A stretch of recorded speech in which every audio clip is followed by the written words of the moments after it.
सोमनाथ साळुंखे यांच्याकडूनही मला सांगण्यात येत आहे की तुम्ही राजीनामा द्या, त्यामुळं मी राजीनामा देत आहे।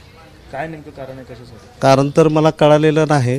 जिल्ह्यामध्ये मी फार मोठ्या प्रमाणात काम केलेलं आहे। 600 शाखा महाराष्ट्रात कुठंच केलेल्या नाहीत, पण सोलापूर जिल्ह्यामध्ये 600 शाखा काढलेल्या आहेत आणि जवळजवळ 2000 बूथ कमिटी तयार केलेल्या आहेत आणि जे वंचित सोलापूरमध्ये संपलेली होती ती वंचित उभं करण्याचं काम मी रात्रंदिवस मला वाटतं पहाटे 4-4 वाजेपर्यंत जाऊन शाखा काढलेल्या आहेत। एवढं मोठं काम मी वंचितचं केलं असताना मलाही शंका आहे की मला कशामुळं काढायला लागले ते मलाही कळत नाही। मग आता शेवटी हायकमांडचा विषय असल्यामुळं आदरणीय बाळासाहेब आंबेडकर स्वतः म्हणतात की राजीनामा त्यांच्याकडून घ्या, त्यामुळं नाईलाजानं मला हे राजीनामा द्यावा लागला। वंचितचे उमेदवार राहुल गायकवाड आज उमेदवारी अर्ज भरत आहेत, त्यावेळेस गरज असताना नेमकं तुमचा राजीनामा घेतला जातोय, काय कारण असणार आहे? मला तेच कळी नाही ना। जे आंबेडकरी चळवळीमध्ये काम करणारा जे खंदा समर्थक आहे, कुठं झुकत नाही, भाजप सेना काँग्रेस राष्ट्रवादी कोणीही राहू द्या, त्याला सडेतोड उत्तर देणारा एकमेव माणूस या जिल्ह्यात मीच होतो। श्रीशैल गायकवाड, कुठं न झुकणारा, कुठं पैसे न खाणारा आणि चळवळीला गद्दार नसणारा मी एकमेव माणूस आहे।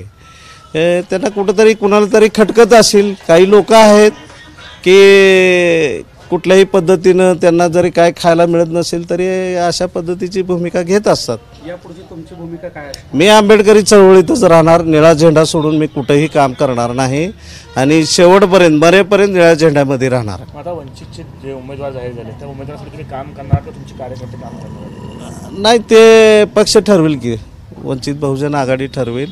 तुम्ही वैयक्तिक काम करणार आहात? नाही, मी आंबेडकरी चळवळीचं काम करत, जिथं बाबासाहेबांची चळवळ आहे तिथं श्रीशैल गायकवाड काम करणार आहे। माझं एक मिशन राहील की जी राज्यघटना धोक्यात आलेली आहे ते राज्यघटना जे कोणी वाचविल त्यांच्या पाठीशी खंबीरपणाने उभं राहणार। बाळासाहेबांशी आपल्या या संदर्भात काही बोलणं झालं का? तुम्ही विचारणा केली की नेमकं काय झालं असेल? नाही, मला तशी संधीच दिली गेली नाही, चर्चाही झालेली नाही। त्यांच्याकडून प्रभारीला सांगण्यात आलं की श्रीशैल गायकवाड यांचा राजीनामा घ्या, तर मी ते राजीनामा घेतोय। पण एक महत्त्वाचा विषय आहे की महाराष्ट्रामध्ये जेवढेही वंचितचे जिल्हाध्यक्ष आहे त्या सर्व जिल्हाध्यक्षांना माझी विनंती आहे की काम करून जर अशा पद्धतीची भूमिका जर वरिष्ठाकडून होत असेल तर हे चुकीचं आहे। जिथं आंबेडकरी चळवळ संपवण्याची भूमिका काही लोक घेत आहेत। कोण? काही लोक म्हणजे कोण घेते? तर वरिष्ठ असतील, कोणी का राहू द्या, घ्यायला लागले ते चुकीचं आहे। स्वतः प्रकाश आंबेडकरांनी जर तुम्हाला सांगितलं असेल तर प्रकाश आंबेडकर तसं करतायत का? नाही, तर त्यांचीच आदेश आहेत, साहेबांचीच आदेश प्रभारीला आहेत ना। ते प्रभारीला आदेश असल्यामुळेच मला राजीनामा द्यावा लागला। आता इथं जिल्हा कमिटीला आम्हाला विश्वासातच घेतलं नाही, कामच करता येई नाही आम्हाला कुठल्याही प्रकारचं कशाही पद्धतीचं नियोजन करता येत नाही। जी यंत्रणा आंबेडकरी चळवळ संपवतात असं तुमचा आरोप आहे? नाही, मी हे बोलू शकत नाही।